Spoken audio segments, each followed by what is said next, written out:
Good evening everyone. Good evening, कैसे हैं आप सब लोग?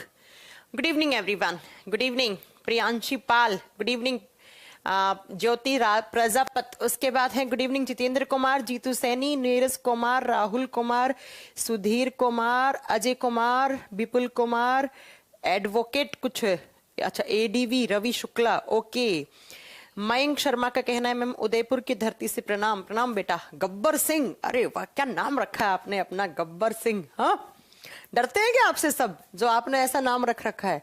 चलो बताओ, गुड इवनिंग, कैसे हैं आप सब लोग? मैं उम्मीद कर रही हूँ कि आप सब लोग बहुत अच्छे होंगे, लेकिन इधर कुछ अच्छा नहीं है। दिल्ली में जो पॉल्यूशन आपको पता है कितना चल रहा है? इस हद तक दिल्ली में पॉल्यूशन है अभी कि लोग मतलब केजरीवाल सरकार जो है वो लॉकडाउन लगाने को तैयार हो गई है। स्कूल कॉलेज इंस्टीट्यूट सब बंद कर दिए 1 वीक के लिए। और केजरीवाल जी ने कहा है कि मैं दिल्ली में लगाने को तैयार हूं लॉकडाउन, लेकिन पूरे दिल्ली एनसीआर में, गुड़गांव नोएडा वाले सेक्टर में भी पूरा आप अगर लॉकडाउन लगाने को तैयार हैं तो मैं दिल्ली में लगाने को तैयार हूं। अब आप सोचिए कितना भयंकर पॉल्यूशन हो रखा है यहाँ पर कि आपकी गवर्नमेंट लॉकडाउन लगाने की तैयारी करने लग गई है। लॉकडाउन तो खेल सा हो गया है सरकारों के लिए, कुछ भी हो अब लॉकडाउन लगा दो, है ना। एक नया नाम शब्द सुन लिया है आपने। इसके लिए और भी बहुत सारे सॉल्यूशन हैं, उन पर अगर ये लोग काम करें तो ज्यादा अच्छा है। लॉकडाउन में थोड़ी हर चीज का सॉल्यूशन है कि कुछ भी करो लॉकडाउन लगा दो। हाँ जी, Pinky Pande ji good evening, Amit Sharma good evening. हाँ जी चलो सबको good evening. Heeralal Kumar good evening. तो पॉल्यूशन जो है वो बहुत सारे रीजन है, एक ही रीजन नहीं है कि सिर्फ दिवाली पर पटाखे फोड़ने से पॉल्यूशन हुआ है, ऐसा नहीं है। बहुत सारे रीजन है इसके पीछे। आसपास जैसे दिल्ली से इधर हरियाणा के स्टेट में इस समय क्या होता है, वो थोड़ी फसल वसल जलाते हैं, जो बची हुई फसल होती है ना उसको खाद बनाने के लिए फसल वसल जला देते हैं, उसका भी पॉल्यूशन आता है। प्लस इतने सारे व्हीकल्स हैं यार, गाड़ियां इतना है, उसका भी पॉल्यूशन है। तो बहुत ही बुरा एकदम हाल हो रखा है, लेकिन क्या करें अब, है ना। अगर सुधार नहीं रहा तो लॉकडाउन लगेगा। अच्छा हाँ, ऐसा ही कह रहे हैं कुछ कि लॉकडाउन लगा देंगे, लेकिन यार लॉकडाउन लगाने से बहुत सारे लोगों की आजीविका नहीं चल पाती है ना। लॉकडाउन एक सॉल्यूशन नहीं है। ये लोग क्यों नहीं आर्टिफिशियल रेन करवा दो, आपके पास कौन सी पैसे की कमी है सरकार? अगर 2 दिन लगातार आर्टिफिशियल रेन करवा दी तो वैसे ही खत्म हो जाएगा लॉकडाउन। या फिर भगवान ही एक दिन 1-1.5 घंटे के लिए बारिश करवा दे, एक बार सर्दी बर्दाश्त कर लेंगे। लेकिन पॉल्यूशन बहुत गंदा है, इतनी आंखों में इचिंग होती है, सांस लेने में प्रॉपर प्रॉब्लम होती है। पता है जो लोगों को अस्थमा है या किसी को रेस्पिरेटरी से रिलेटेड कोई बीमारी है, उनके लिए तो बहुत टफ टाइम है, ये बहुत टफ टाइम है। चलो फिर स्टार्ट करते हैं आज की क्लास। तो लास्ट क्लास में हमारा ह्यूमन डिजीज वाला चैप्टर कंप्लीट हो गया था। आप बताओ, जो एक वीडियो अपलोड हुई थी वो पढ़ ली थी आपने? ह्यूमन डिजीज हमने सारे पढ़ लिए थे। मानव रोग, मानव रोग के बारे में हमने सारी बातें कर ली थी। अब जो हार्मोन वाले बच्चे हैं बीमारियां, जैसे आप गोइटर हो गया, जैसे आपको कुछ और भी आगे पढ़ाऊंगी मैं आपको, एडिसन्स डिजीज हो गई, माइक्सोडेमा हो गई, वो सब हम हार्मोन वाले चैप्टर में पढ़ेंगे, तब आपको समझ में आएंगे। बाकी सब तो ह्यूमन डिजीज वाला चैप्टर कंप्लीट हो गया था। किसी को कोई इशू है उसमें, कोई पूछना है, किसी को कोई डाउट है तो आप पूछ सकते हैं। अगर कोई भी डाउट है आपको तो आप पूछ सकते हैं। फिर हम आज का एक नया चैप्टर स्टार्ट करेंगे। किसी को कोई डाउट है पहले ये बताओ, किसी भी टाइप का कोई डाउट है तो बताइए जरा। प्रांशु सिंह, ओके मैं प्रियांशु गलत बोल रही थी। Deepak Kumar good evening, good evening सबको, गुड इवनिंग। ठीक है चलो करें फिर स्टार्ट। डिजीज कंप्लीट हो गई है, किसी को कोई डाउट हो तो आप मेरे से पूछ सकते हैं, चाहे अभी पूछ लीजिए चाहे क्लास के बाद पूछ लीजिएगा, है ना। चलो फिर आज की क्लास स्टार्ट करते हैं। आज हमारा एक नया चैप्टर स्टार्ट होने वाला है। कौन सा चैप्टर हम पढ़ने वाले हैं? देखो अगला हमारा जो चैप्टर है उसका नाम है ह्यूमन न्यूट्रिशन। नेक्स्ट जो चैप्टर है उसका नाम है ह्यूमन न्यूट्रिशन, और हिंदी में कहा जाता है मानव पोषण। और आज जो सीडीएस का पेपर हुआ था, आज था या कल या आज सीडीएस का पेपर था, बहुत ही ज्यादा साइंस के क्वेश्चन आए, भर भर के साइंस के क्वेश्चन आए। बायोलॉजी के सबसे ज्यादा क्वेश्चन है, फिर केमिस्ट्री के हैं, फिर फिजिक्स के। फिजिक्स के आई थिंक 3 या 2 क्वेश्चन है, लेकिन बायो के कम से कम 8-10 क्वेश्चन है। तो आप एक बार उन क्वेश्चन को देख लेना, मैंने टेलीग्राम पे शेयर किया है, पूरा पेपर शेयर कर दिया आपको, तो वो देखना। अच्छे क्वेश्चन हैं, लेकिन आप सब कर पाओगे अगर आपने कॉन्सेप्ट वाला पार्ट बहुत अच्छे से पढ़ा होगा, तो आप बहुत अच्छे से वो सारे क्वेश्चन कर पाओगे, ये मेरा आपसे गारंटी है। अगर आपने बहुत बढ़िया से पढ़ा है ना मैम आप पढ़ा दें और कोई डाउट हो सकता है? नहीं, ऐसा नहीं। मैम फैटी लीवर क्यों होता है? उमेश बेटा उसके रीजन फैटी लीवर का क्या क्या होता है? या तो आप अल्कोहल ज्यादा लेते हैं, या आपके लीवर के अंदर सेल्स डैमेज हो गई हैं, या आपके बॉडी में कोलेस्ट्रॉल का अमाउंट बढ़ा हुआ है, उसकी वजह से फैटी लीवर जैसी बीमारियां देखने को मिल सकती हैं, जिसे हम लीवर सिरोसिस कहते हैं साइंटिफिकली। चलो अब स्टार्ट करते हैं आज का चैप्टर। आज का चैप्टर है ह्यूमन न्यूट्रिशन। ह्यूमन न्यूट्रिशन, पहले चैप्टर का मीनिंग समझो क्या है। ह्यूमन का मतलब तो मनुष्य हो गया। न्यूट्रिशन का मतलब क्या होता है? न्यूट्रिशन चाहे ह्यूमन बोल लो, चाहे प्लांट में भी न्यूट्रिशन होता है। कोई भी एक लिविंग ऑर्गेनिज्म है, उसके बॉडी के अंदर वो बहुत या तो होगा कि वो न्यूट्रिएंट अपने आप बना लेगा अपने बॉडी के अंदर, जैसे प्लांट्स हैं तो भैया वो बाहर से थोड़ी देते अपना न्यूट्रिशन, वो तो अपने बॉडी के अंदर ग्लूकोज वगैरह बना लेते हैं। लेकिन कुछ ऐसे लिविंग ऑर्गेनिजम्स हैं जो बाहर से बहुत सारे न्यूट्रिएंट का इनटेक करते हैं। इनटेक ऑफ न्यूट्रिशन, इसका डेफिनेशन लिखिएगा क्या होता है। मैंने आपको बायोलॉजी के इंट्रोडक्शन में हालांकि बताया है कि intake of nutrient for the growth and development, for the growth and development in human body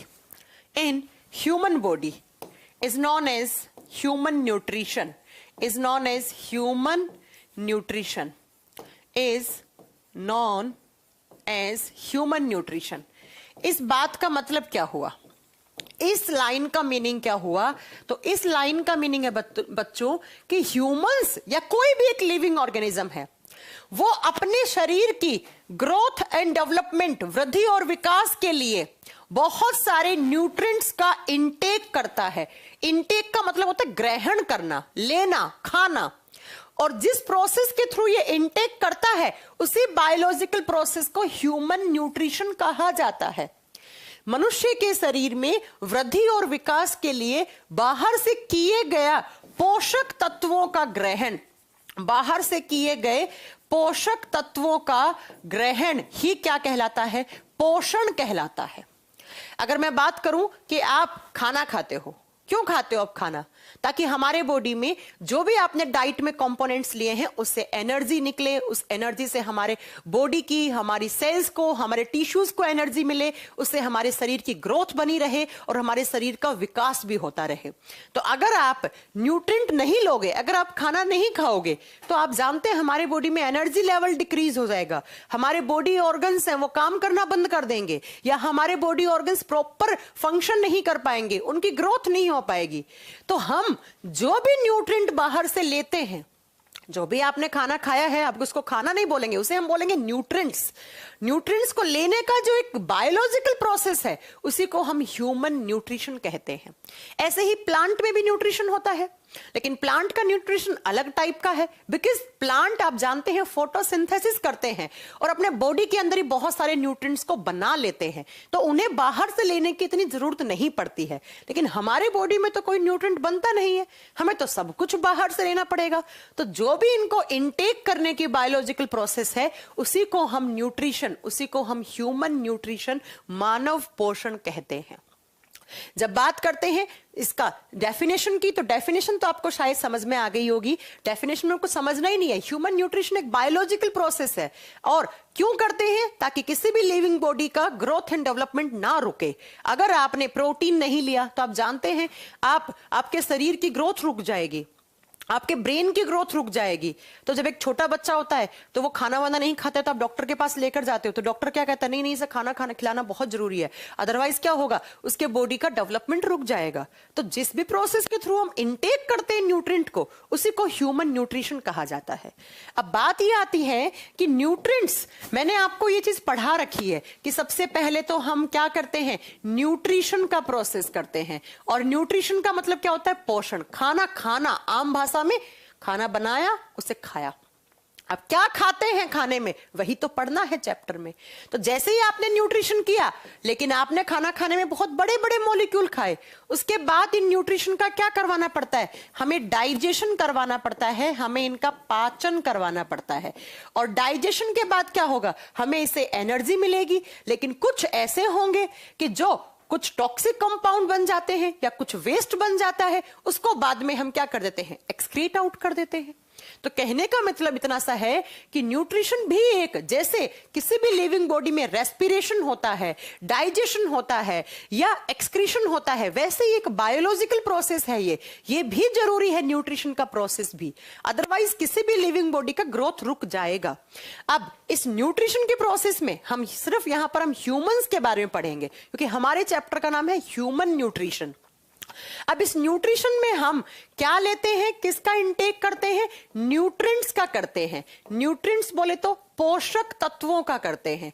अब न्यूट्रिएंट्स में हम 2 टाइप के लेते हैं। हमें इस चैप्टर में कुछ नहीं पढ़ना, सिर्फ ये पढ़ना है आप खाने में क्या खाते हो, क्या खाओगे जिससे एनर्जी ज्यादा मिलेगी, अगर किसकी कमी होगी तो कौन सी बीमारी हो जाएगी। अगर मैं आपको बोलूं कि आप रोटी, आप राइस क्यों खाते हो, अगर आपने रोटी नहीं खाई, राइस नहीं खाया तो क्या हो जाएगा, अगर आपने दूध नहीं पिया तो क्या हो जाएगा, दूध पिया तो उससे क्या होता है, बस यही तो पढ़ना है इस चैप्टर के अंदर। न्यूट्रिएंट्स बेसिकली हम 2 टाइप से लेते हैं। एक न्यूट्रिएंट जो ज्यादा मात्रा में लेते हैं आप, उन्हें कहा जाता है मैक्रो न्यूट्रिएंट। ध्यान से सुनना, यहां पर एक टाइप के न्यूट्रिएंट्स है, उन्हें बोलेंगे हम मैक्रो न्यूट्रिएंट। हिंदी में इन्हें कहा जाता है वृहद पोषक तत्व। इसका मतलब हो गया जो आप ज्यादा मात्रा में लेते हैं, जिनकी क्वांटिटी आप ज्यादा लेते हैं, ज्यादा मात्रा में जो आप खाओगे और वो डेली आप ज्यादा मात्रा में ही लेने पड़ेंगे आपको, उन्हें बोलते हैं मैक्रो न्यूट्रिएंट। जो ज्यादा मात्रा में लेते हैं वो मैक्रो न्यूट्रिएंट है, और जो बहुत कम अमाउंट में लेते हैं, ट्रेस अमाउंट में लेते हैं, उन्हें बोलते हैं हम माइक्रो न्यूट्रिएंट्स। उन्हें क्या बोलते हैं हम, माइक्रो न्यूट्रिएंट्स। और इसे बोला जाता है सूक्ष्म पोषक तत्व।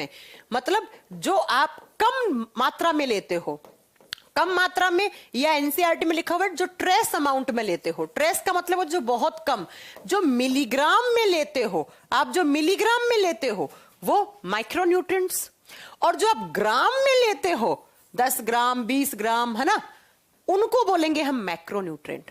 भैया सीधी सी बात है, तो ज्यादा मात्रा में लोगे वो मैक्रो, मतलब जिनकी ऐसे सप्लीमेंट्स, ऐसे न्यूट्रिएंट्स जो ज्यादा चाहिए हमारे बॉडी को, वो मैक्रो होंगे। जो कम है उनको माइक्रो न्यूट्रिएंट बोलेंगे। एक टाइप का तो इनका इस तरीके से क्लासिफिकेशन होता है। तो सबसे पहले इनका एग्जाम्पल देते हैं, फिर दूसरे टाइप का क्लासिफिकेशन भी आपको बताऊंगी। अगर मैक्रो न्यूट्रिएंट की बात करते हैं तो मैक्रो में मेजरली 3 आते हैं बच्चों। कौन कौन से आते हैं? एक नंबर पे आएगा कार्बोहाइड्रेट। कार्बोहाइड्रेट बोलते हैं ना डॉक्टर, कार्ब्स खाइए आप ज्यादा, कार्ब्स या कार्बोहाइड्रेट, जिनका एक साधारण नाम, कॉमन नाम से हम इन्हें शुगर नाम से जानते हैं। हिंदी में बोलेंगे इन्हें शर्करा। हिंदी में कार्बोहाइड्रेट को शर्करा या शुगर को भी शर्करा ही लिखा हुआ मिलेगा। दूसरा हम जो लेते हैं ज्यादा मात्रा में, वो लेते हैं हम प्रोटीन। प्रोटीन खाते हैं। अब प्रोटीन के लिए आप क्या क्या खाते हो, क्या क्या सोर्सेज लेते हो, तो वो पढ़ना है। प्रोटीन अगर ज्यादा ले लिया तो क्या हो जाएगा, और अगर कम ले लिया तो क्या हो जाएगा, क्या खाओगे जिससे कौन सा प्रोटीन मिलेगा, फिर प्रोटीन के फंक्शन क्या है, ये पढ़ना है। तीसरा हम लेते हैं लिपिड्स। लिपिड्स जिसका आम भाषा में हम उन्हें क्या बोल देते हैं, फैट बोल देते हैं, वसा बोल देते हैं। तेल खाया, घी खाया, इन सब से हमें लिपिड्स मिलते हैं। तो ये तीनों हमें ग्राम में चाहिए होते हैं। ग्राम में भी 30-40 ग्राम है ना, वो सबकी क्वांटिटी लिखाऊंगे आगे चल के एक करके। तो ये ज्यादा मात्रा में है, और याद रखिएगा ये तीनों हैं, इनको एनर्जी मॉलिक्यूल भी कहा जाता है। क्यों कहा जाता है इन्हें एनर्जी मॉलिक्यूल? बिकॉज जब ये खाओगे तो इनसे ऊर्जा मिलेगी आपको, ये ऊर्जा देने वाले अणु कहलाते हैं। तो एग्जाम में अक्सर क्वेश्चन आता है कि कौन कौन से न्यूट्रिएंट हैं जिनसे हमें एनर्जी मिलती है, तो हमेशा के लिए 3 पॉइंट नोट करके रखना। पहला कार्बोहाइड्रेट, दूसरा प्रोटीन, तीसरा लिपिड्स। इसके अलावा आप जो भी खा रहे हो उससे आपको एनर्जी तो नहीं मिलेगी, बाकी जो भी उसका फंक्शन है वो काम तो वो अपना करेगा। दूसरी तरफ आते हैं माइक्रो न्यूट्रिएंट्स में। माइक्रो न्यूट्रिएंट्स में आप विटामिन लेते हैं, विटामिन जिसे हम हिंदी में विटामिन बोलते हैं, आप विटामिन लेते हैं। दूसरा आप क्या लेते हैं, मिनरल्स लेते हैं। मिनरल्स को कहा जाता है खनिज तत्व, जैसे आपने कैल्शियम, फास्फोरस, पोटेशियम, क्लोरीन, ये सब लेते हैं, है ना। अब आप कहोगे मैम पानी कहां आता है, तो बेटा पानी जो होता है ना उसे कहा जाता है इनऑर्गेनिक न्यूट्रिएंट। आप इनऑर्गेनिक ऑर्गेनिक की भी बात करेंगे थोड़ी देर के बाद, ठीक है। लेकिन याद रखना, विटामिन हो गए, मिनरल हो गया, पानी हो गया, इन तीनों से ही हमें एनर्जी नहीं मिलती है। कितना ही पानी पी लो, पानी आपके बहुत सारे काम करेगा लेकिन एनर्जी नहीं देगा। अगर पानी से एनर्जी मिलती तो हम कभी खाना ही नहीं खाते। हम पानी ग्लास, 1 ग्लास, 2 ग्लास, 4 ग्लास। तो एक बार एग्जाम में क्वेश्चन आया था घुमाने के लिए, आपके दिमाग को घुमाने के लिए, कि 1 ग्लास आप पानी पियोगे तो उससे कितनी कैलोरीज एनर्जी मिलेगी। तो वहां पर 0, 1, 2 ऐसे ऑप्शन था, तो आपको 0 करके आना था। पानी से हमें कोई एनर्जी नहीं मिलेगी। विटामिन भी आप कितनी खाओ, विटामिन से भी आपको एनर्जी नहीं मिलेगी। मिनरल्स भी आप कितनी खाओ, कैल्शियम, फास्फोरस, मैग्नीशियम, पोटेशियम, कितना ही खाओ, आपको एनर्जी नहीं मिलने वाली है। एनर्जी खानी, एनर्जी के लिए आपको क्या लेना है, तो एनर्जी के लिए आप लीजिए कार्बोहाइड्रेट्स, एनर्जी के लिए लीजिए आप प्रोटीन्स, और एनर्जी के लिए लीजिए आप लिपिड्स या फैट। तो सबसे पहला क्लासिफिकेशन क्या हो गया बेटा, कि हम 2 टाइप के न्यूट्रिएंट्स लेते हैं और जिस प्रोसेस के थ्रू लेते हैं उसको न्यूट्रिशन कहा जाता है, उसे पोषण की प्रक्रिया कहा जाता है। जो ज्यादा मात्रा में लिए वो मैक्रोन्यूट्रिएंट है, जो कम मात्रा में लिए वो माइक्रोन्यूट्रिएंट है। मैक्रोन्यूट्रिएंट से हमें एनर्जी मिलती है, बोले तो कार्बोहाइड्रेट, प्रोटीन, लिपिड्स, इनसे हमें एनर्जी मिलेगी।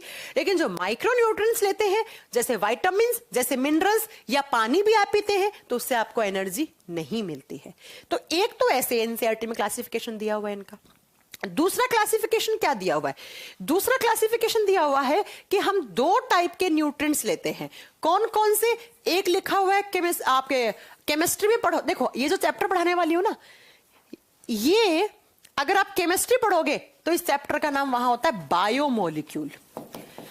11th 12th दोनों क्लास में था ये।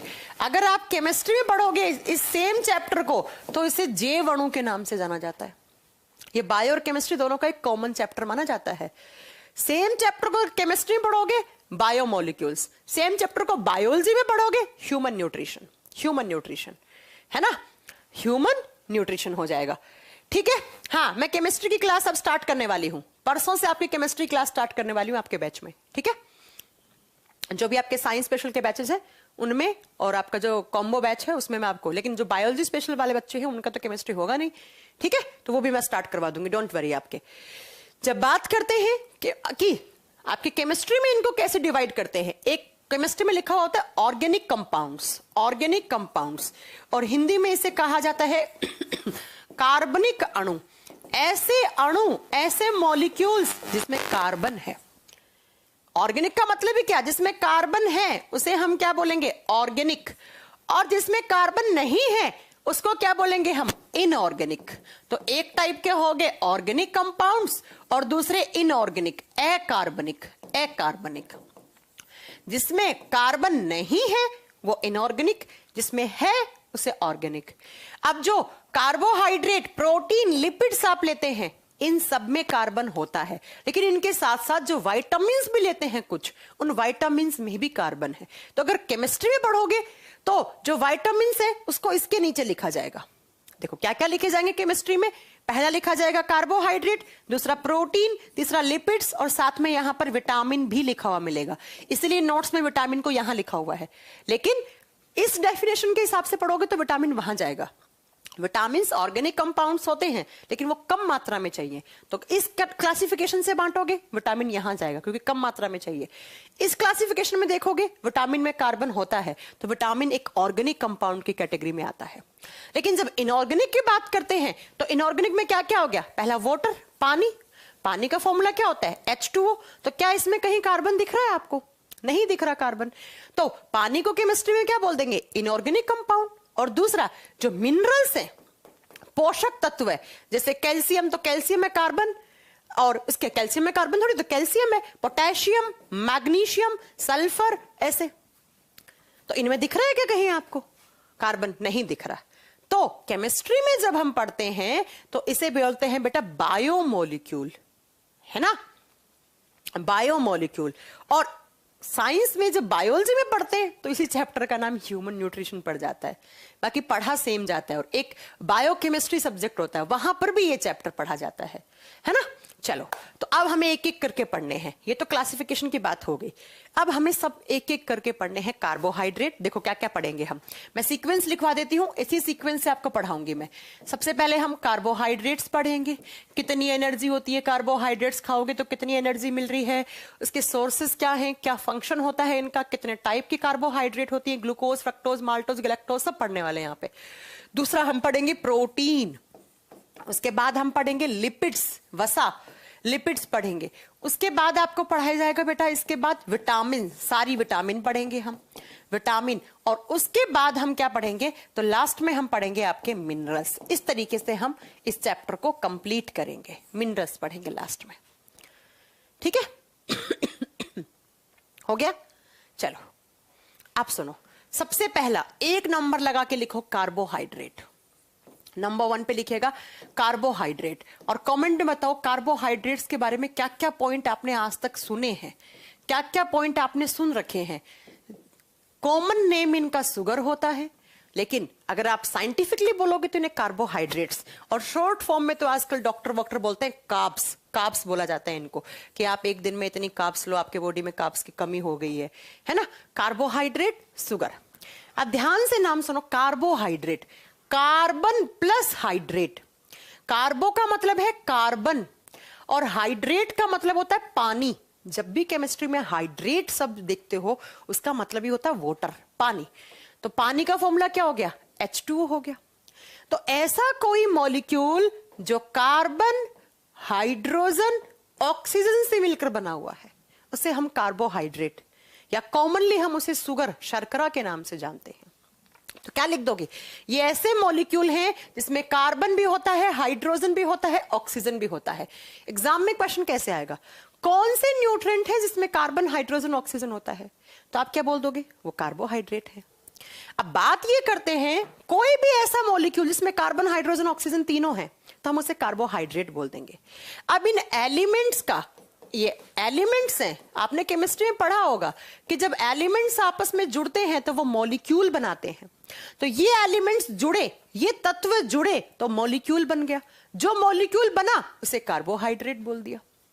अब बात ये आती है कि इन एलिमेंट्स का कुछ तो रेशियो होगा, किस रेशियो में रखते हैं, तो ऐसा कहा जाता है कार्बन का 1 मॉलिक्यूल है तो हाइड्रोजन का 2 और ऑक्सीजन का 1, इस अनुपात में।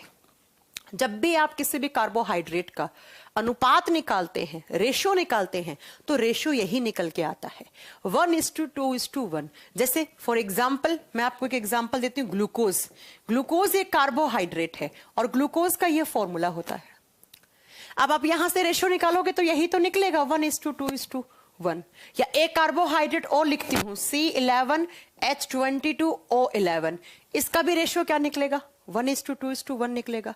मतलब ऐसा कोई मॉलिक्यूल जिसमें कार्बन और ऑक्सीजन का 1-1 एलिमेंट हो, हाइड्रोजन के 2 हो, और कार्ब का मतलब कार्बन प्लस हाइड्रेट मतलब पानी, और पानी में क्या क्या हो गया, हाइड्रोजन, ऑक्सीजन और कार्बन।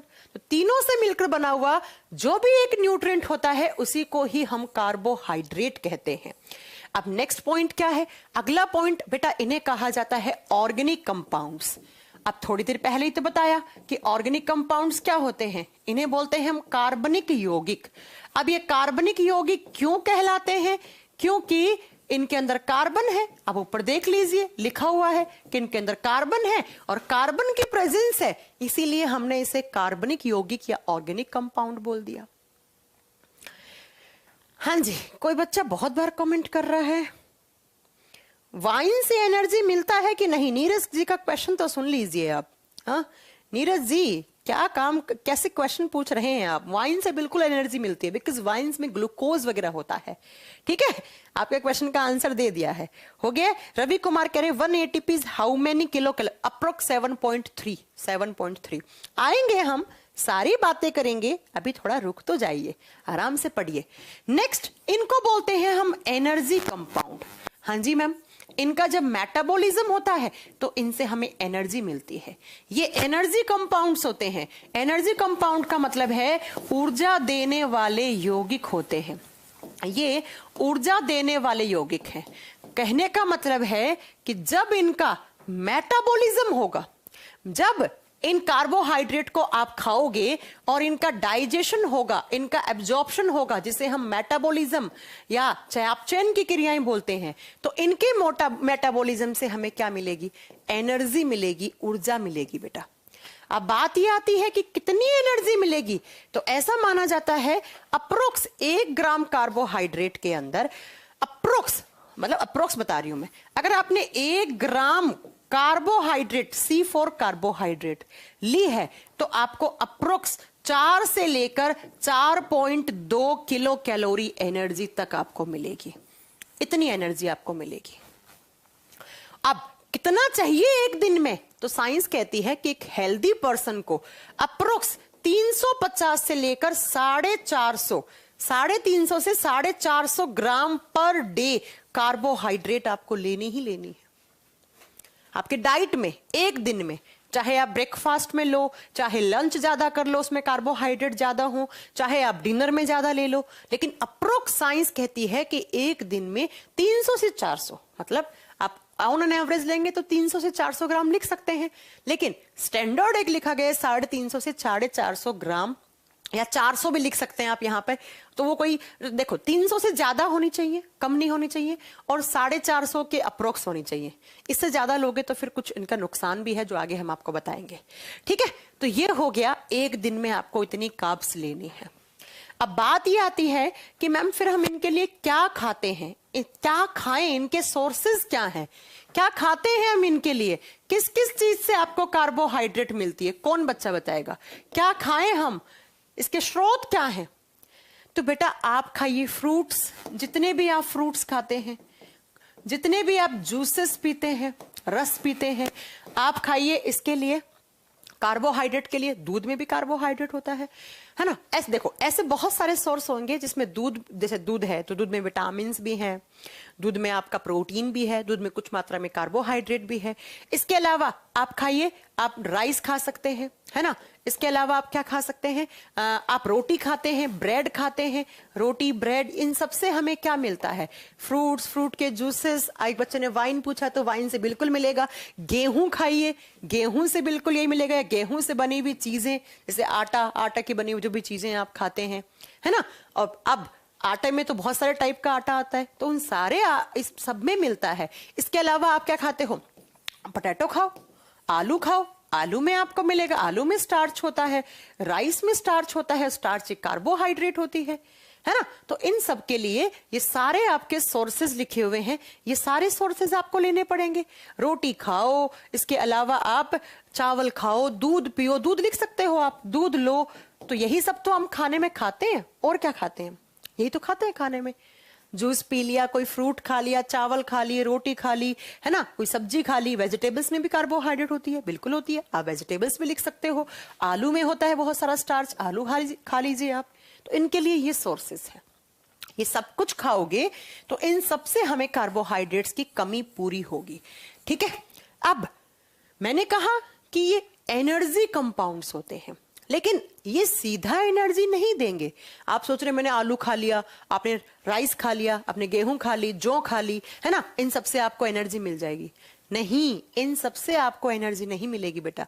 इनसे आपको कब एनर्जी नहीं मिलेगी? तब आप क्या बताओगे?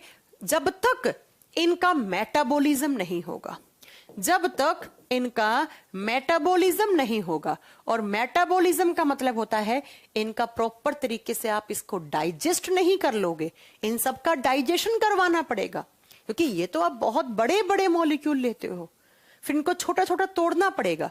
और इन बड़े मॉलिक्यूल को छोटे मॉलिक्यूल में जो तोड़ते हैं फूड के, उसी को ही तो हम डाइजेशन, पाचन कहते हैं। देन मेटाबॉलिज्म होकर आप इनका एब्जॉर्प्शन वगैरह करवाओगे, तब आपको इनसे एनर्जी मिलेगी।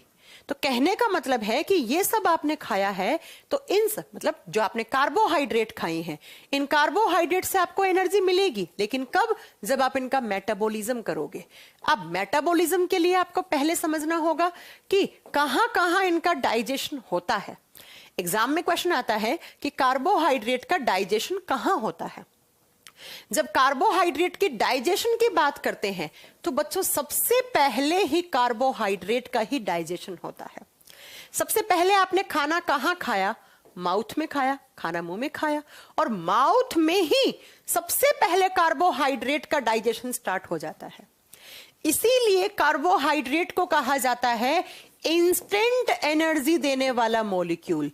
अगर आपसे एग्जाम में, अक्सर एग्जाम में क्वेश्चन आता है कि जब कभी भी आपको इंस्टेंट एनर्जी चाहिए, तुरंत ऊर्जा चाहिए, तो आप कौन सा न्यूट्रिएंट लोगे? आप प्रोटीन नहीं खाओगे, आप लिपिड नहीं खाओगे। अगर आपको इंस्टेंटली एनर्जी चाहिए तो आपको क्या खाना पड़ेगा? आपको कार्ब्स लेनी पड़ेंगी। हम क्या करते हैं, अरे यार आज तो बहुत कमजोरी हो रही है, चक्कर से आ रहे हैं, तो हम ग्लूकोन डी पी लेते हैं। ग्लूकोन डी में ग्लूकोज है, तो उससे ग्लूकोज क्या होता है? कार्बोहाइड्रेट होती है, इसलिए उससे इंस्टेंट एनर्जी मिल जाती है। अब ग्लूकोन डी नहीं है घर में, एक चम्मच चीनी खा लो, और या फिर एक फ्रूट खा लो, एक सेव खा लो, है ना, कुछ भी आप, एक चॉकलेट खा लो, आप एक टॉफी खा लो आप, क्योंकि इन सब में कार्बो, जो भी चीज आपको खाने में मीठी लगती है ना, जिसका टेस्ट कैसा आता है? स्वीट आता है, मीठा आता है, उसे हम कार्बोहाइड्रेट की कैटेगरी में ही रखते हैं। तो ये खा लो आप, और आपको एनर्जी मिल जाएगी। तो एग्जाम में क्वेश्चन आता है इंस्टेंट एनर्जी लेने के लिए हम कौन सा मॉलिक्यूल खाएं, तो आप बताओगे इंस्टेंट एनर्जी के लिए हमें कार्बोहाइड्रेट लेनी पड़ेंगी, हमें शर्कराएं लेनी पड़ेंगी। अब इसका रीजन है एक वैलिड कि क्यों कार्बोहाइड्रेट ही क्यों? बिकॉज कार्बोहाइड्रेट का ही मेटाबॉलिज्म सबसे पहले होता है, इसका ही डाइजेशन सबसे पहले होता है, और जिसका मेटाबॉलिज्म या जिसका डाइजेशन सबसे पहले होगा वो उतना ही जल्दी तुरंत एनर्जी देगा आपको, वो उतना ही जल्दी आपको एनर्जी देगा। इसलिए कार्बोहाइड्रेट हमें जल्दी एनर्जी दे देती है। अब क्यों? क्योंकि कार्बोहाइड्रेट का डाइजेशन सबसे पहले माउथ में, आपने खाना खाया और माउथ में ही डाइजेशन स्टार्ट हो जाता है, तो सबसे पहले तो मुंह में ही इनका डाइजेशन हो जाता है।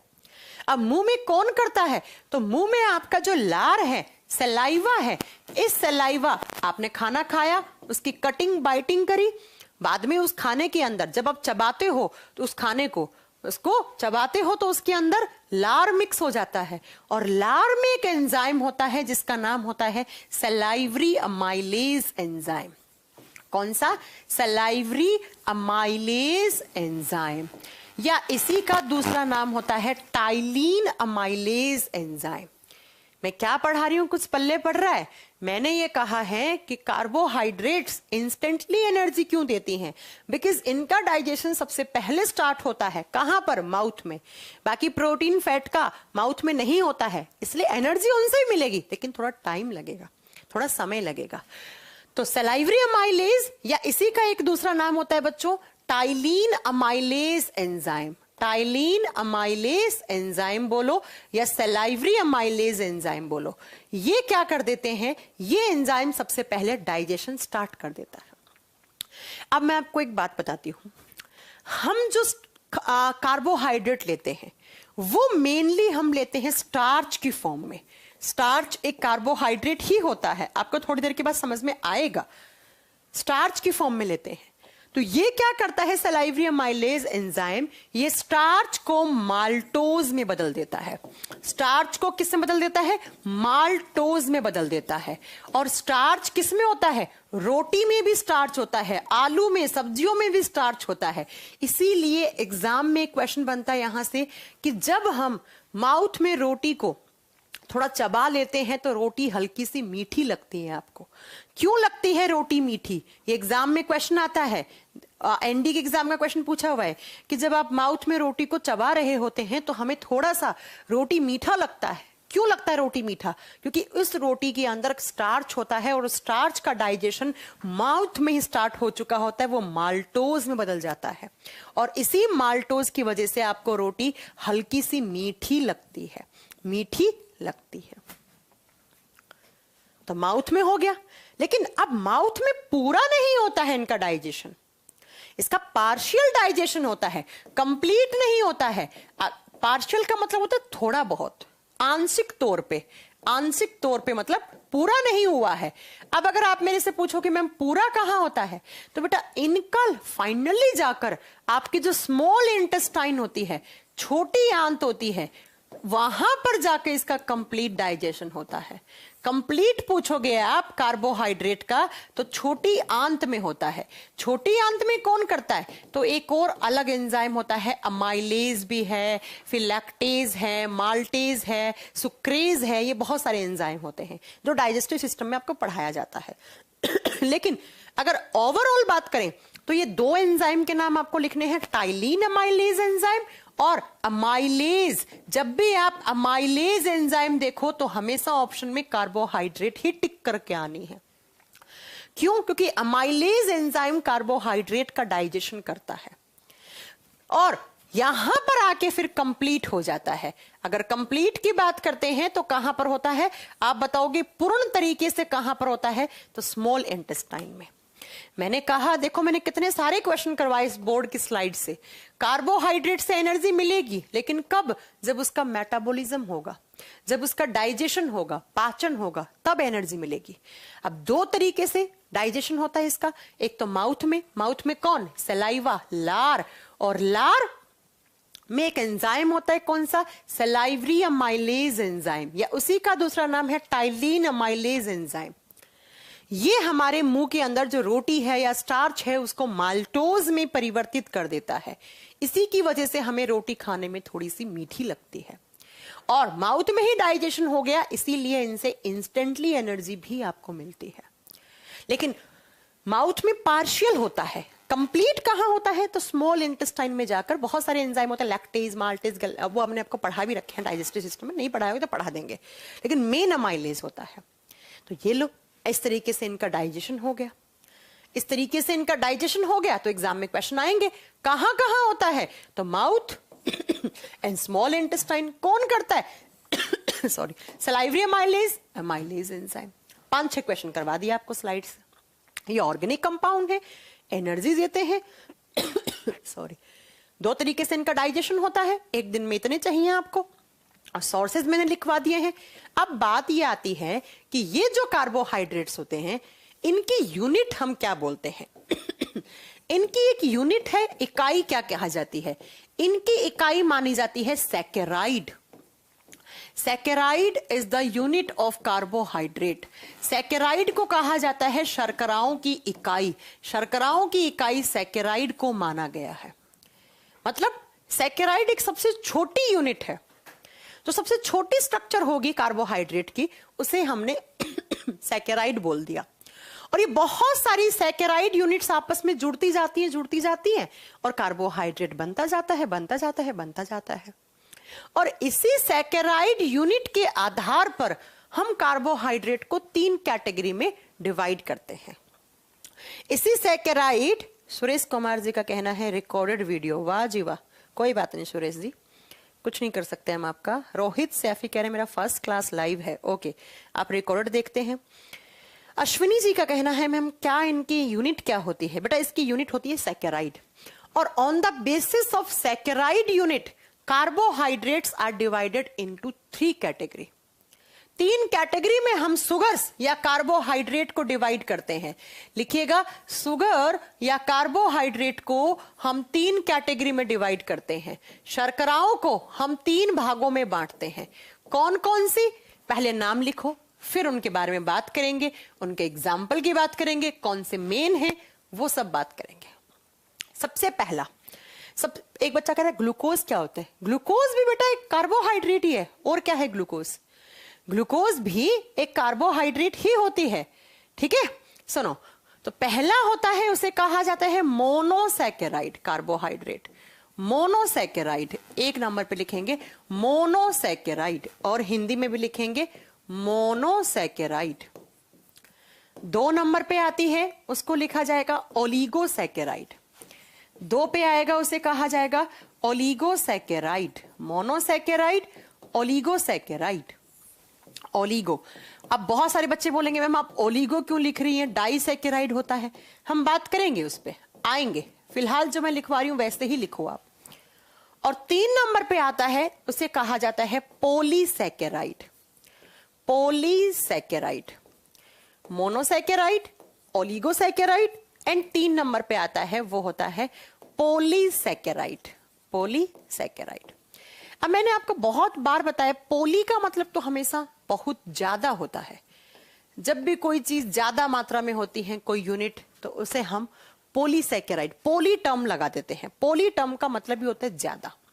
अब सुनो, मोनोसैकेराइड, ओलिगोसैकेराइड, पॉलीसैकेराइड, 3 कैटेगरी में हम कार्बोहाइड्रेट्स या शुगर को डिवाइड करते हैं। सबसे पहला, मोनो का मतलब होता है सिंगल, अकेला। ऐसी कार्बोहाइड्रेट जिसमें सैकेराइड यूनिट कितनी हो, सिंगल हो, एक ही सैकेराइड यूनिट है, उसी को हम मोनोसैकेराइड कार्बोहाइड्रेट कहते हैं। उसी को हम मोनोसैकेराइड कार्बोहाइड्रेट कहते हैं। एक बच्चे का क्वेश्चन है कार्बोहाइड्रेट का खोज किसने किया था? बेटा इनका खोज कैसे कर लेंगे? कार्बोहाइड्रेट क्या होती है? कार्बोहाइड्रेट होती है आलू में होती है, तो आलू की खोज किसने की? आप ऐसा क्वेश्चन पूछेंगे क्या? है ना, ठीक है।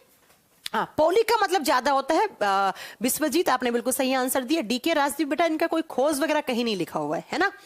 चलो सुनो, आप जिसमें एक सैकेराइड यूनिट है उसे मोनोसैकेराइड बोलते हैं, और जिसमें एक ही है तो इसीलिए इसका नाम पड़ता है सिंपलेस्ट कार्बोहाइड्रेट। सिंपलेस्ट शुगर बोलो या कार्बोहाइड्रेट, ये सबसे सरल शर्करा मानी जाती है।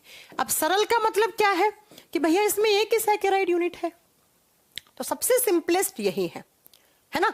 छोटा नहीं बोलेंगे, सिंपलेस्ट, इजीएस्ट, जो आसानी से डाइजेस्ट हो जाए, आसानी से एनर्जी मिल जाए, क्योंकि एक ही सैकेराइड यूनिट है। अब एक हुआ तो मोनो, एक से अधिक कितने होते हैं? दो ही तो होते हैं। या तो दो होंगे या दो से ज्यादा, लेकिन 10 से कम सैकेराइड यूनिट है तो उसे हम ओलिगोसैकेराइड बोलेंगे। एक से अधिक कितने होते हैं भाई? दो होते हैं। ऐसा कोई कार्बोहाइड्रेट जिसमें दो यूनिट, मिनिमम दो होनी चाहिए और मैक्सिमम 10 से नीचे, 10 से कम हो तो उसे ओलिगोसैकेराइड बोलेंगे। और 10 या 10 से ज्यादा, 10 या 10 से ज्यादा है तो उसे क्या बोलेंगे? उसे पॉलीसैकेराइड बोलेंगे। 10 से ज्यादा आप बोलोगे मैम कितनी भी हो सकती हैं, अनंत तक हो सकती हैं, 50, 60, 100, 1000, 2000 कितनी भी हो सकती हैं, तो उसे हम कहां रखेंगे? पॉलीसैकेराइड में रखेंगे। अब मुझे बताओ कि सबसे ज्यादा इसमें है तो कॉम्प्लेक्स कार्बोहाइड्रेट हम किसको नाम देंगे? इसी को तो बोलेंगे कि ये कॉम्प्लेक्स शुगर है, ये जटिल शर्करा है। क्यों है ये जटिल शर्करा? बिकॉज आप जानते हैं कि इनके अंदर क्या है? ज्यादा सैकेराइड यूनिट है। तो ज्यादा है तो आप क्या बताएंगे बेटा? ज्यादा है तो हम क्या? हाँ बेटा, माल्टोज होता है अंकुरित बीजों में। अंकुरित होने वाले जो बीज होते हैं, जैसे मूंग हो गया, मोठ हो गया, चना हो गया, उनमें माल्टोज होता है। नीरज कुमार आगे बात करेंगे, ठीक है। पोली का मतलब होता है ज्यादा बेटा, तो 10 या 10 से ज्यादा है तो वो पॉलीसैकेराइड, एक है तो मोनो, एक से अधिक दो और 10 से कम तो ओलिगोसैकेराइड। अब इस ओलिगोसैकेराइड पे आओ, ध्यान से सुनो। अगर दो हुई तो नाम पड़ जाएगा डाइसैकेराइड। इसीलिए बहुत सारी बुक्स में या बहुत सारे टीचर्स कैसे पढ़ाते हैं? Monosaccharide, disaccharide, polysaccharide. डाइसैकेराइड तो एक एग्जाम्पल है ओलिगोसैकेराइड का, वो गलत नहीं पढ़ाते हैं, वो सही है। बिकॉज डेली लाइफ में हम सबसे ज्यादा जो ओलिगोसैकेराइड खाते हैं वो डाइसैकेराइड वाला खाते हैं, जैसे माल्टोज, जैसे सुक्रोज, है ना। तो डाइसैकेराइड। अगर यहां पर 3 मोनोसैकेराइड जुड़ जाएंगी तो क्या हो जाएगा? ट्राइसैकेराइड हो जाएगा। अगर 4 जुड़ गई तो टेट्रासैकेराइड हो जाएगा, 5 जुड़ गई तो पेंटासैकेराइड हो जाएगा, 6 जुड़ गई तो हेक्सा हो जाएगा, 7 जुड़ गई तो हेप्टा, 8 हो गया तो ऑक्टा, 9 हो गया तो नॉन सैकेराइड, और लेकिन 10 आते ही तो पॉलीसैकेराइड में चला जाएगा। तो याद रखिएगा, बुक्स में लिखा हुआ वो सही है, वो गलत नहीं है कि डाइसैकेराइड होती है। डाइसैकेराइड डेली लाइफ में हम सबसे ज्यादा लेते हैं हमारे खाने में। ये ट्राइसैकेराइड, टेट्रासैकेराइड हम नहीं खाते, ये लैब वगैरह में काम में आती है, टेस्टिंग वगैरह के लिए। इसलिए हम यहां पर क्लासिफिकेशन में मोनोसैकेराइड, डाइसैकेराइड और पॉलीसैकेराइड पढ़ लेते हैं। लेकिन जो आपका डाइसैकेराइड है, तो डाई होता ही क्या है? एक ओलिगोसैकेराइड का ही एग्जाम्पल है डाइसैकेराइड, है ना। अब समझ में आ गया कि इनको कैसे क्लासिफाई किया गया? मोनो, ओलिगो, पोली। ओलिगो में 2, 3, 4, 5, 6, 7, 8, 9 तक, 10 से ऊपर पॉलीसैकेराइड। अब बात करेंगे इनके एग्जाम्पल की। सबसे पहले बात करते हैं एग्जाम्पल मोनोसैकेराइड के। तो लिखिएगा मोनोसैकेराइड के एग्जाम्पल कौन कौन से होते हैं। मोनोसैकेराइड के एग्जाम्पल में 1 नंबर पे आता है ग्लूकोज। ग्लूकोज जिसका फॉर्मूला C6H12O6 होता है। किससे मिलता है? इसका मेजर सोर्स है फ्रूट्स। फल खाओ, जूसेस पियो, इन सब में हमें क्या मिलता है? ग्लूकोज मिलता है। दूसरा आता है फ्रक्टोज। फ्रक्टोज फ्रक्टोज का भी फॉर्मूला यही होता है, सेम फॉर्मूला है। ये किसमें मिलता है? ये ज्यादा होता है फ्रूट्स में, इसीलिए इसका नाम पड़ गया फ्रूट शुगर। इसका नाम ही पड़ गया फलों वाली शर्करा, फ्रूट शुगर, फलों वाली शर्करा, फ्रक्टोज। फ्रक्टोज फ्रूट्स में ज्यादा होता है और इसी को कहा जाता है नेचुरल स्वीटेस्ट शुगर। नेचुरल मतलब जो प्रकृति से मिली है हमें, और स्वीटेस्ट का मतलब मीठी, और शुगर का मतलब तो आप समझ गए हैं, शर्करा। प्राकृतिक सबसे मीठी शर्करा इसी को ही माना गया है, प्राकृतिक सबसे मीठी शर्करा। शहद में भी ये डलती है, सबसे मीठी शहद में भी होती है ये। आगे बात करेंगे, वो बात अलग है। फ्रक्टोज और ग्लूकोज जुड़ के सुक्रोज बनाते हैं, जैसे चीनी मिलती है, वो सब समझ में आएगा, थोड़ा रुक जाओ। तो ग्लूकोज, फ्रक्टोज, अब आप कहोगे मैम इनके दोनों के फॉर्मूले तो सेम है। बेटा इनके फॉर्मूले सेम हैं, लेकिन आप फिजिक्स में पढ़ोगे इनकी जो ऑप्टिकल कैरेक्टरिस्टिक्स होते हैं वो अलग होते हैं, प्रकाशीय गुण इनके अलग हैं। मतलब जब इन दोनों का सॉल्यूशन बनाओगे, ग्लूकोज का, फ्रक्टोज का, और उससे आपने लाइट को एंटर करवाया, तो प्रकाश को आपने भेजा, तो प्रकाश अलग अलग डायरेक्शन में मुड़ जाता है। तो मॉलिक्यूलर फॉर्मूला इनका सेम है, लेकिन इनके ऑप्टिकल जो कैरेक्टरिस्टिक्स होते हैं, प्रकाशीय गुण होते हैं, उनमें डिफरेंस होता है, इनमें अंतर होता है उनमें, लेकिन फॉर्मूला उनका सेम होता है। तो ग्लूकोज हो गया, फ्रक्टोज हो गया, ये किसके एग्जाम्पल माने गए हैं? ये एग्जाम्पल माने गए हैं मोनोसैकेराइड का। तीसरा एक और एग्जाम्पल लिखो, गैलेक्टोज। गैलेक्टोज, इसका भी फॉर्मूला सेम होता है। और गैलेक्टोज किस में होता है? गैलेक्टोज होता है बेटा, आप बताओगे दूध वगैरह में। आप कहोगे मैं दूध में माल्टोज होता है, अरे आएंगे हम उस पर बात करेंगे। गैलेक्टोज, जब लैक्टोज टूटता है तब हमें एक ग्लूकोज और एक गैलेक्टोज मिलता है। लैक्टोज दूध में होता है, तो जब दूध वाली लैक्टोज को तोड़ोगे तो गैलेक्टोज बनेगा, तो दूध में गैलेक्टोज भी तो हुआ ना। हाँ जी, होता है ना। हाँ, ग्लूकोज को क्या बोलते हैं? ग्लूकोज को कहा जाता है बेटा, ग्लूकोज का नाम दिया जाता है हमारे बॉडी का सेल्यूलर फ्यूल। नाम लिख लेना इसको, इसको सेल्यूलर फ्यूल, इसे कोशिकीय ईंधन के नाम से जानते हैं। क्यों जानते हैं इसे कोशिकीय ईंधन? क्योंकि हमारे शरीर में जैसे पेट्रोल डीजल गाड़ी में ईंधन डालोगे, फ्यूल डालोगे, तभी तो पेट्रोल डीजल बर्न होके आपके गाड़ी का इंजन काम करेगा, तो गाड़ी आपकी चलेगी। इसी तरीके से आपके शरीर की गाड़ी को आपको चलाना है, तो आपकी सेल्स के पास ग्लूकोज है, उसे तोड़िए और उसके तोड़ने से एनर्जी मिलेगी। तो इसे सेल्यूलर फ्यूल भी बोलते हैं, और इस ग्लूकोज को हम ब्लड शुगर के नाम से भी जानते हैं।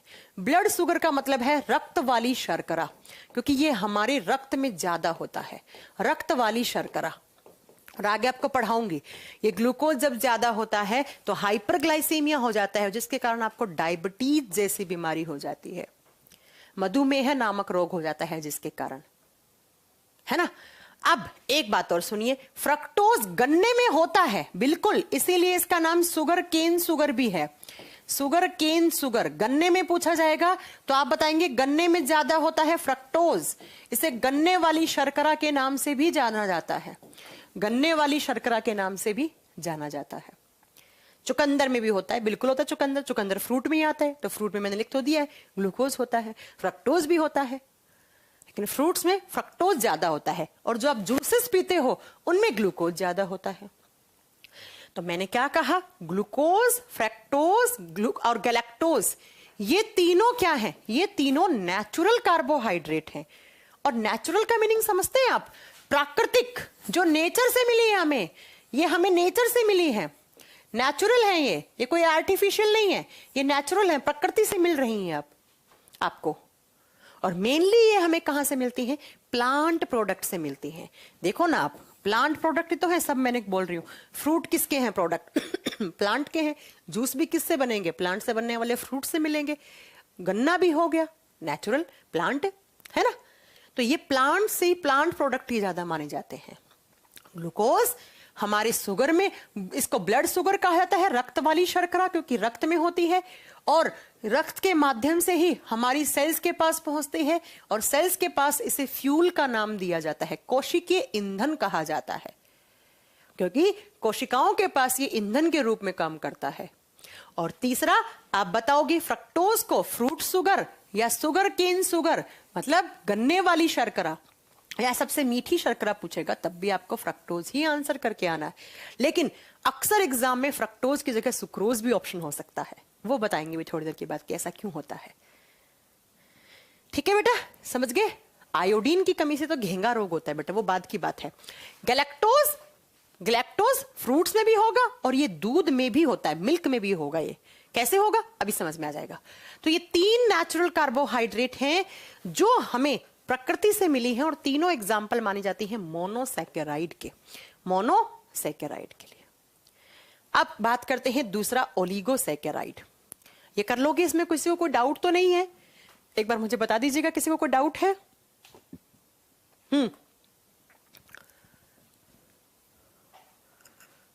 फिर मैं आपको 2 ऑप्शन और 2 क्वेश्चन बताती हूं एग्जाम में। देखो बेटा, ये नोट बनाकर लिखिएगा आपने। नोट का मतलब थोड़ा सा एग्जाम में जाने से पहले इनको देख लो। ग्लूकोज में कितने कार्बन है? 6। ऐसी कोई सुगर जिसमें 6 कार्बन है उसे कहा जाता है हेक्सोस सुगर।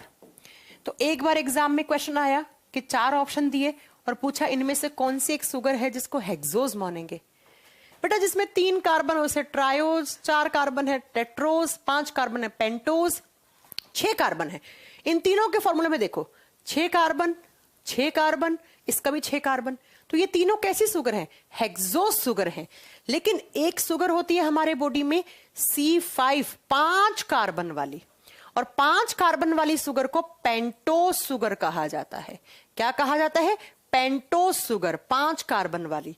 और इसका एग्जाम्पल होता है राइबोस। इसका एग्जाम्पल माना जाता है राइबोस।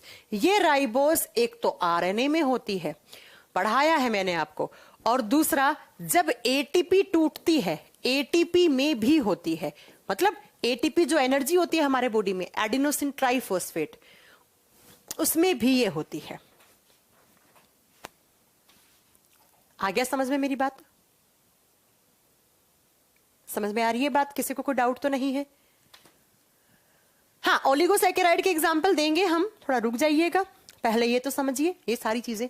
तो मोनोसैकेराइड क्या? हेक्सोस कैसी है? 6 कार्बन वाली, और पेंटोज 5 कार्बन वाली। 5 कार्बन वाली सुगर एक तो आरएनए में होती है जिसका नाम राइबोज होता है, और दूसरा एटीपी में। दोनों अच्छे क्वेश्चन है, नोट बनाकर एक ऐसा बॉक्स बनाकर लिख दीजिएगा इसको। तो ये सब मोनोसैकेराइड के एग्जाम्पल होते हैं। अब 2 नंबर पे है कौन सा आपका? ओलिगोसैकेराइड। वो हम कल पढ़ेंगे। ओलिगोसैकेराइड, इस पर हम कल बात करेंगे। ओलिगोसैकेराइड, क्योंकि मेरी एक क्लास और है बेटा अभी। ओलिगोसैकेराइड, इस पर हम कल बात करेंगे। इस चैप्टर को, थोड़ा बड़ा चैप्टर है ये भी, कम से कम 8-9 क्लास लगेंगी फिनिश करने में, लेकिन पढ़ने के बाद आपको डाउट नहीं बचेगा कुछ भी, है ना? ठीक है, तो आज इतना ही याद कीजिए। कल हम कार्बोहाइड्रेट खत्म कर लेंगे, प्रोटीन भी खत्म कर लेंगे, परसों लिपिड्स और विटामिन शुरू कर लेंगे। ठीक है बेटा, चलो। सबसे मीठी शर्करा बेटा फ्रक्टोज होती है, लेकिन फ्रक्टोज भी ऑप्शन में ना हो तो सुक्रोज सही करेंगे। कौन पूछ रहा है? ये मनोहर चौधरी पूछ रहे हैं। तो बेटा आपका अगर फ्रक्टोज ऑप्शन में नहीं है तो आप सुक्रोज भी सही कर दें, क्योंकि फ्रक्टोज ग्लूकोज के साथ जुड़कर ही सुक्रोज बनाता है। तो सुक्रोज में भी तो फ्रक्टोज है।